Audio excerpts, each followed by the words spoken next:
ये हमारा पाठ अगला है, इसका नाम है भारत में लोह युगीन संस्कृतियां। लोह युगीन संस्कृतियां उनको कहा जाता है जब भारत के अंदर लोहे की खोज हो गई। पहले तो जैसा कि हमने जाना था, एक रफली मैप बना लेते हैं।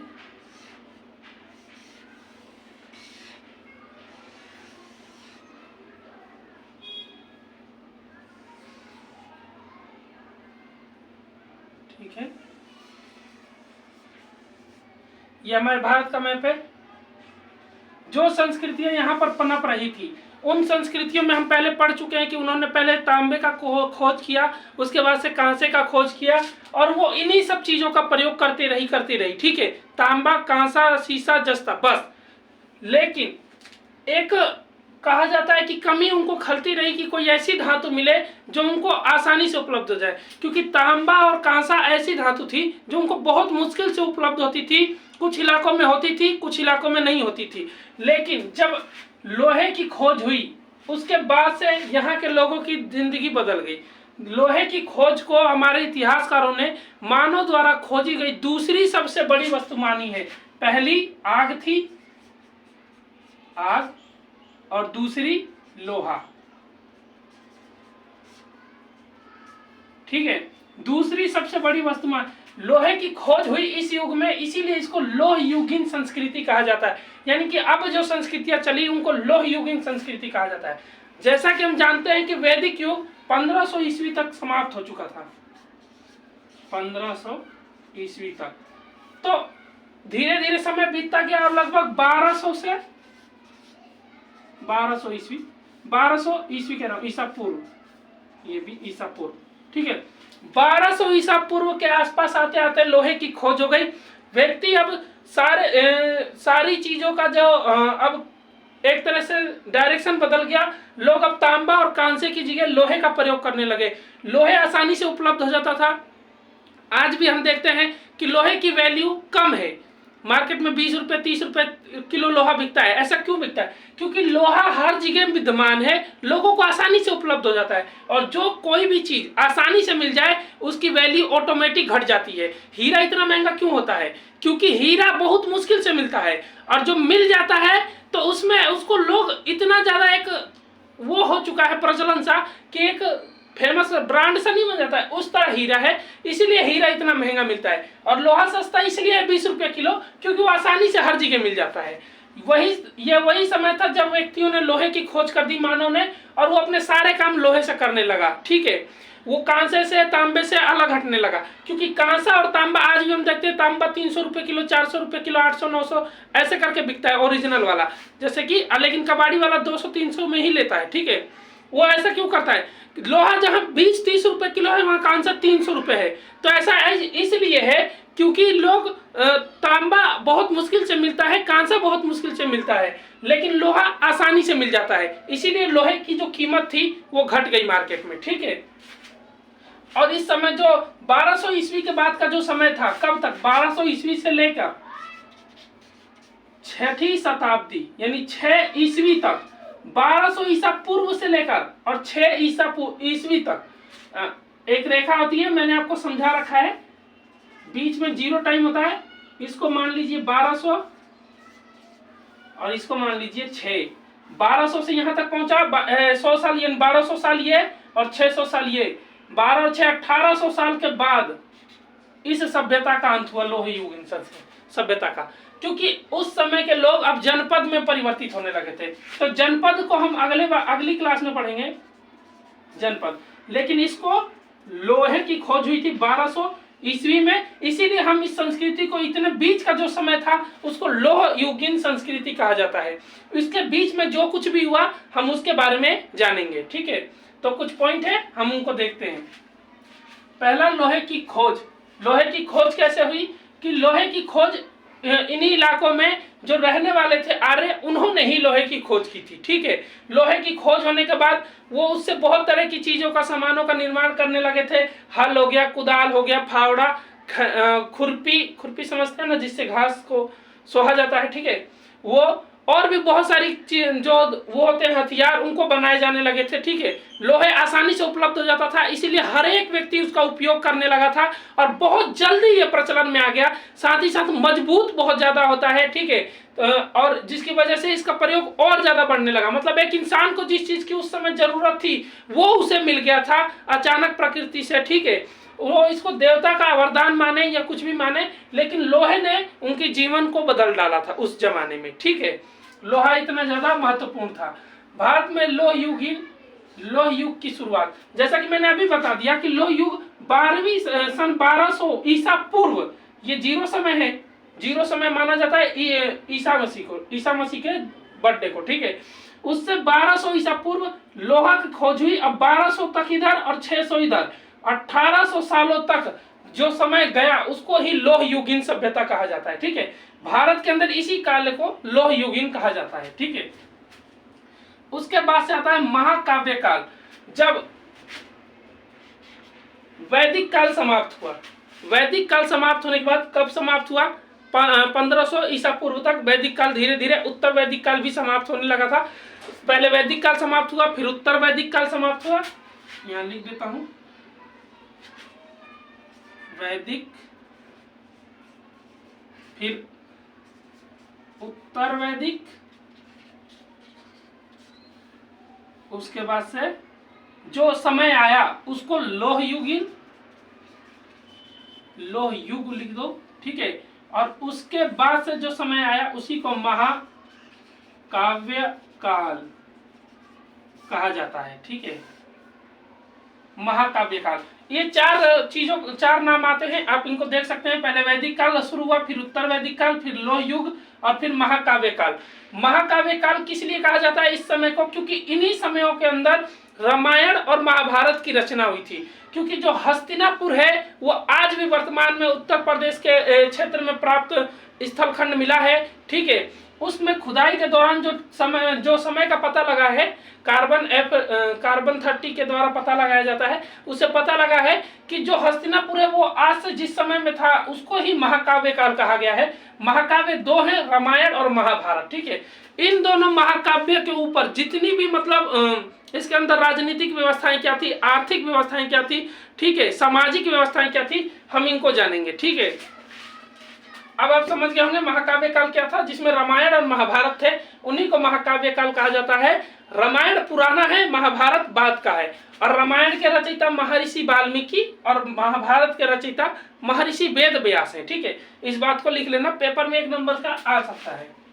राजनीतिक व्यवस्थाएं जानते हैं, ठीक है। यहाँ पे दोनों चीजों को एक साथ जोड़ के पढ़ेंगे, ये नहीं कि रामायण को अलग राजनीतिक व्यवस्था होगी और महाभारत की अलग, ऐसा नहीं है। दोनों की राजनीतिक व्यवस्थाओं को एक साथ लेके चलेंगे। राजनीतिक व्यवस्थाओं में पहला आता है राज्य। इसके अंदर सबसे पहले बताया गया है कि उस समय कोई राज्य नहीं था, कुछ भी नहीं था। यहाँ पे कहा गया है कि सारे मनुष्य जो थे वो निरंकुश थे, अपने आचरण के अनुसार रहा करते थे। जिसका अच्छा आचरण था वो अच्छी तरीके से रहता था, जिसका गलत आचरण था वो गलत तरीके से रहता था। लेकिन धीरे धीरे हुआ क्या कि जब लोगों ने ईश्वर का नमन किया, उनकी स्तुति की और कहा कि किसी को भेजिए जो हमें संभाल सके, हमारा परवरिश कर सके, हमारी रक्षा कर सके, ठीक है। उस समय ईश्वर ने राज्य को भेजा, सबसे पहले राज्य बनाया। राज्य को भेजा क्या, जो भूखंड था उसको राज्य बनाया और उसके बाद से उसने एक राजा बनाया, ठीक है। कि जो राजा सभी प्रजाजन की लोक कल्याण कार्य में उनकी रक्षा करेगा, उनके भरण पोषण को देखेगा, सारा मतलब उनकी सुरक्षा से संबंधित प्रत्येक उनके कार्य को वो देखता रहेगा, ठीक है। एक पिता के समान उनकी रक्षा करेगा। तो पहले राज्य बनाया, फिर राजा बनाया, और ऐसा करके ये राजनीतिक व्यवस्थाएं आगे चलती गई। यहाँ पे एक बात गौर करने को मिलता है कि जैसे मनु के कहा था कि राज्य बना है, उसी तरह यहाँ पर भी राज्य बनाया है। एक इंसानों ने राज्य नहीं बनाया, इसमें बताया गया है कि देवताओं ने राज्य बनाया। यानी कि राजा का दैवीय सिद्धांत यहाँ पे लागू हो जाता है। यानी कि राजा स्वयं नहीं बना, सबसे पहले देवताओं ने उसको राजा बनाया, ठीक है। उसके बाद आता है मंत्री परिषद। रामायण और महाभारत काल में मंत्री परिषद बहुत ज्यादा प्रमुख था। राजा से भी कई स्थान तो ऐसे थे जहां पे राजा को पाबंदी थी, मंत्रियों को छूट था। इसलिए माना जाता है कि जो रामायण और महाभारत काल था उस समय मंत्री परिषद चरमोत्कर्ष एकदम सुदृढ़ था, बेहतरीन था। ठीक है, मंत्रियों में बहुत ज्यादा योग्य योग्य मंत्री हुआ करते थे और वो सब सही हुआ करते थे। ठीक है, उनको प्रतिज्ञा लेनी पड़ती थी अपना मंत्री पद लेने से पहले, और भी बहुत सारे नियम कानून थे। उसके बाद से आता है अन्य पदाधिकारी, यानी कि और समाज में कौन कौन से थे। सेनापति था, कोषाध्यक्ष था, फिर अध्यक्ष था। सेनापति में भी जल सेना का अध्यक्ष था, थल सेना का अध्यक्ष था। ठीक है, और अश्व सेना का अध्यक्ष था। अलग अलग विभाग बांटे गए थे और सबका अलग अलग जो अधिकारी हुआ करता था उन सबको नियुक्त किया गया था। ये सब अलग अलग अधिकारी थे रामायण और महाभारत में। बस यहाँ पे दो ही चीजों को गौर करना है कि रामायण और महाभारत के अंदर जो परिस्थितियां थी उनके बारे में ही यहाँ पर बताया गया है। ठीक है, गणराज्य, गणराज्य उनको कहा जाता है जैसे कि ये बड़ा सा राज्य हो गया और ये हो गया हमारा, जैसे कि उस समय था हस्तिनापुर। हस्तिनापुर इतना बड़ा था उस जमाने में, अपना पूरा वैभव संभाले हुए। ये तो मान के चलिए राज्य हो गया, लेकिन गणराज्य उसको कहा जाता है। गण मतलब छोटा। ठीक है, ठीक है, तो गणराज्य वो थे जो इसके अधीन थे मगर छोटे थे। ठीक है, स्वतंत्र टाइप के उसके अगल बगल। तो उस समय गणराज्यों की भी मतलब हमें साक्ष्य मिलते हैं कि गणराज्य भी हुआ करते थे लोह युगीन सभ्यता के अंदर। फिर आता है सामाजिक जीवन। रामायण और महाभारत के अंदर व्यक्तियों का जो सामाजिक जीवन था वो कैसा था, समाज के अंदर लोग कैसे रहते थे, किस प्रकार से रहते थे। ठीक है, तो पहला आता है वर्ण व्यवस्था। आज भी वर्ण व्यवस्था मनुष्य को नहीं छोड़ी थी। वर्ण व्यवस्था क्या होती है, पहले ही हम हर चैप्टर में यही बातों को हम लगातार पढ़ते आ रहे हैं। इतिहास के पेपर में इन पॉइंटों को आप चाहें तो लिख सकते हैं। राजनीतिक व्यवस्था, सामाजिक व्यवस्था, आर्थिक व्यवस्था, धार्मिक व्यवस्था, नगर निर्माण। अब जो पहले पढ़ा था उसमें नगर निर्माण था, 2-3 पॉइंटें और ज्यादा थी। ये वो पॉइंटें हैं जो कंफर्म है कि हर एक चैप्टर में है, और आपका अगर क्वेश्चन आता है किसी भी चैप्टर से, आंख बंद करके सेम पॉइंट लिखना और तुरंत आंसर डालना। ठीक है, आपके मन में, और सारे के सारे जितने भी पॉइंट थे ना, बस थोड़ा सा अलग है हर एक में। जैसे कि वर्ण व्यवस्था उस समय 4 हुआ करती थी, लेकिन समय बीता और वर्ण व्यवस्था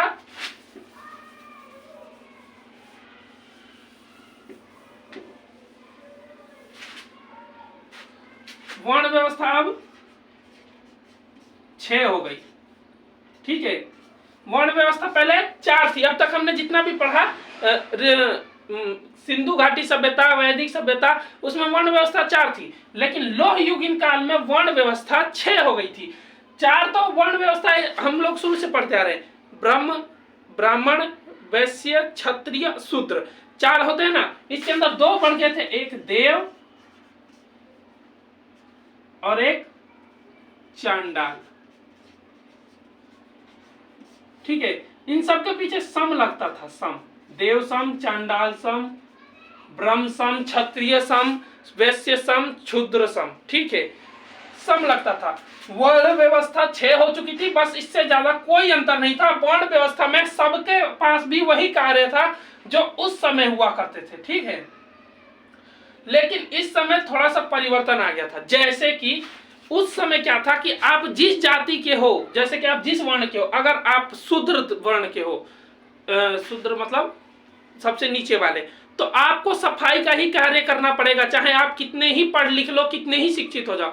लेकिन हमको लोह युगीन काल में जो महाकाव्य काल मिलता है रामायण और महाभारत का, उसमें हम देखते हैं कि ऐसा नहीं था। इसमें ब्रह्म सम, यानी कि जो ब्राह्मण थे वो भी क्षत्रिय का कार्य करते थे। जैसे कि महर्षि भीष्म पितामह, फिर कृपाचार्य। ये आप महाभारत देखेंगे तो आपको सब कुछ समझ में आ जाएगा। ठीक है, कृपाचार्य कौन थे, भीष्म पितामह कौन थे, मैं नाम बता रहा हूं, आप एक बार देख सकते हैं। ठीक है, ये सारे के सारे ऋषि थे। लेकिन फिर द्रोणाचार्य सबसे बड़े, द्रोणाचार्य को तो आप जानते हो ऋषि थे, मगर वो लड़ाई किया करते थे। लड़ाई किया उन्होंने महाभारत का यहाँ तक की। ठीक है, उनको नहीं करना चाहिए ना, क्योंकि वो ब्राह्मण थे, उनका काम था शिक्षा देना, मगर उन्होंने शिक्षा के साथ साथ अस्त्र भी उठाया था। इसीलिए कहा जाता है कि यहाँ पर अब जो जाति के हिसाब से कार्य नहीं हो रहा था, अब लोग कार्य के हिसाब से जातियां बंटने लगी थी। लोग जैसा कार्य का किसी भी जाति में जन्म ले, उनको अपनी मर्जी का कार्य करने दिया जाता था। ठीक है, ये वर्ण व्यवस्था थी। महाकाव्य काल में यानी रामायण महाभारत में, ठीक है। फिर आता है आश्रम व्यवस्था, सेम टू सेम फोटोकॉपी मारा गया है हर एक चीजों में। आश्रम व्यवस्था को भी 100 साल जैसे कि हमने अब तक पढ़े हैं, ब्रह्म आश्रम, गृहस्थ आश्रम, ब्रह्मचर्य आश्रम, गृहस्थ आश्रम, वानप्रस्थ आश्रम, संन्यास आश्रम, वही 4 व्यवस्थाएं यहाँ पर भी थी। 100 वर्ष उम्र यहाँ पर भी माना गया जैसे वहां पे माना गया था, यहाँ पे मगर 25-25 वर्ष ही माना गया हर एक को। वहां पे 20 माना था, फिर 50 माना था, फिर 75 और फिर 100, यहाँ पे 25-25 माना गया, ठीक है।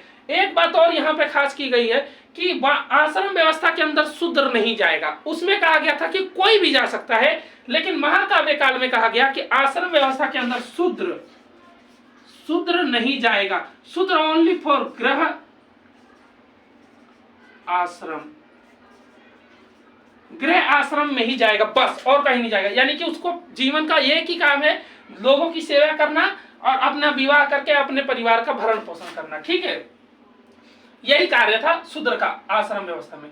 विवाह, महाभारत और रामायण काल में जो विवाह था, विवाह वो 8 प्रकार का हो गया था। इस बात को नोट कर लेना, पेपर में आ सकता है कितने प्रकार के शादी विवाह महाकाव्य काल में करवाए जाते थे। 8 प्रकार के, ठीक है। स्त्रियों की स्थिति बहुत अच्छी हो गई थी उस समय। मतलब कुछ साक्ष्य ऐसे मिलते हैं जहां पे पता लगता है कि उनको कम उम्र में ही शादी कर दी जाती थी, लेकिन कुछ साक्ष्य ऐसे मिलते हैं जिनको बड़े होने के बाद, समझ होने के बाद, एक मैच्योरिटी, एक जैसे 18 या 21 साल जो कुछ भी हो, उस जमाने में लोग मानते हो जब वो समझदार हो जाती थी तब उनका विवाह किया जाता था। यहाँ तक कि हमें पता लगता है कि उस समय जैसे आपने द्रौपदी को देखा है, अर्जुन तीर मार देता है, यानी कि लड़की की इतनी ज्यादा मर्जी हुआ करती थी कि वो लड़कियों को नकार सकती है। पूरा सभा दरबार लगाया जाता था और स्वयंवर किया जाता था। स्वयंवर समझते ना, कई राजा आएंगे, आप लड़की को मनपसंद करना था कि उसमें से वो किसके साथ विवाह करना चाहती है, ठीक है। तो स्वयंवर तक का इसमें बात की गई है, जैसा कि द्रौपदी के साथ हुआ था। और अगर बाल विवाह की बात कुछ जगह मिलता है और कुछ जगह नहीं मिलता है, तो उसमें देख सकते हैं कुंती हो गई, गांधारी हो गई, ये वो स्त्रियां थी जो बड़ी होने के बाद ही इनकी शादी की गई थी, ठीक है। तो हमें विवाह के दोनों तथ्य मिलते हैं। और स्त्रियों की स्थिति के बारे में जैसा कि हम अभी जान चुके हैं कि स्त्रियों की स्थिति कैसी थी, अच्छी थी उस समय, ठीक है। स्त्रियों की स्थिति, आर्थिक जीवन, ये पॉइंट सारे के सारे सेम टू सेम है। आर्थिक जीवन के अंदर जैसे कि हम पहले भी पढ़ चुके हैं, कुछ पॉइंट है। पहला, कृषि,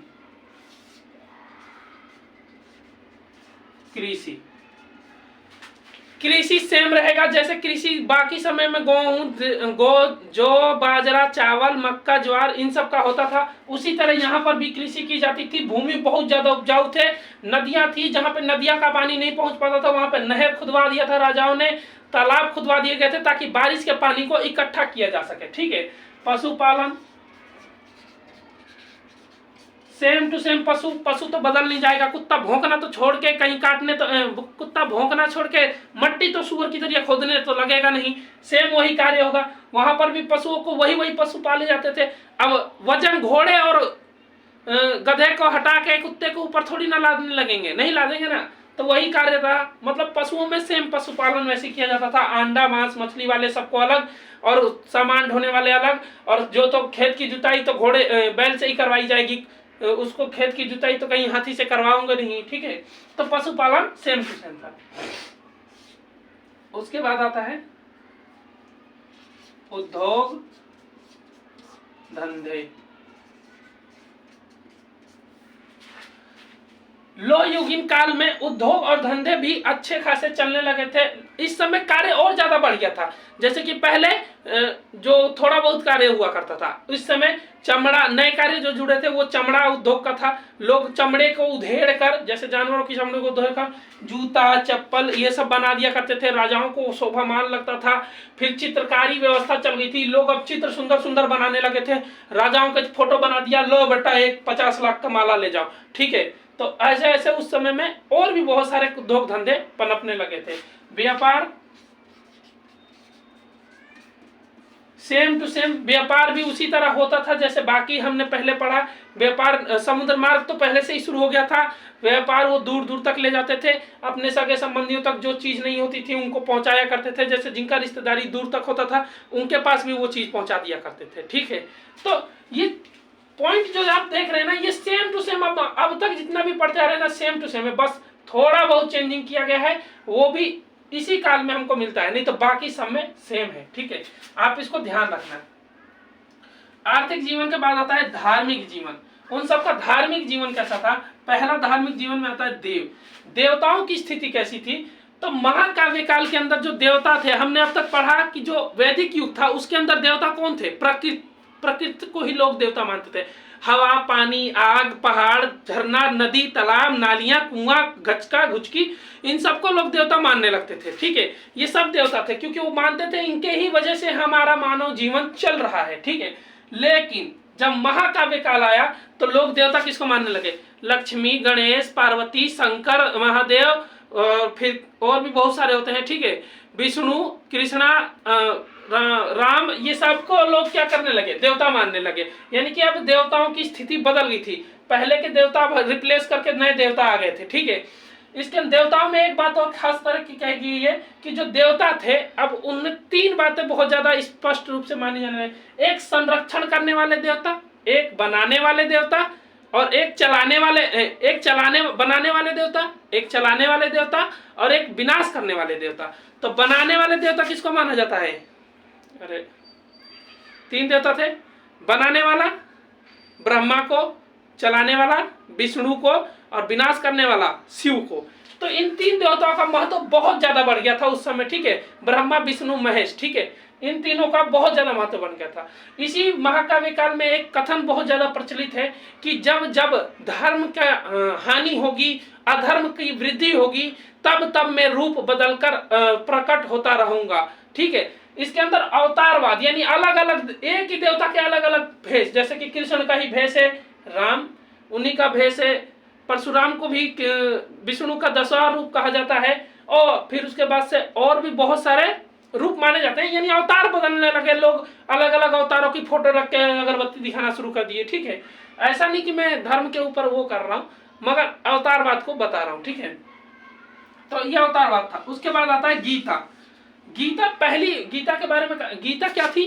रामायण के अंदर, महाभारत के अंदर जो 8 पर्व माने गए हैं। ठीक है, 8 पर्व कह रहा हूँ, 8 कांड माने गए हैं। ठीक है, महाभारत के अंदर 18 पर्व माने गए हैं। ठीक है, उसमें से जो भीष्म पर्व है उसके अंदर गीता का वर्णन किया गया है। गीता क्या था? जब महाभारत जैसा युद्ध हो रहा था जिसमें पांडव एक तरफ थे और कौरव एक तरफ, और कौरवों की तरफ से पांडवों के ही गुरु जी लड़ रहे थे, तो अपने गुरु पर कैसे वो प्रहार करते नहीं कर पा रहे थे।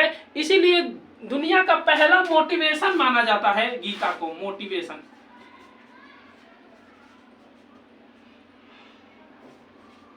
पहला दुनिया का मोटिवेशन माना जाता है जो कृष्ण ने दिया था अर्जुन को।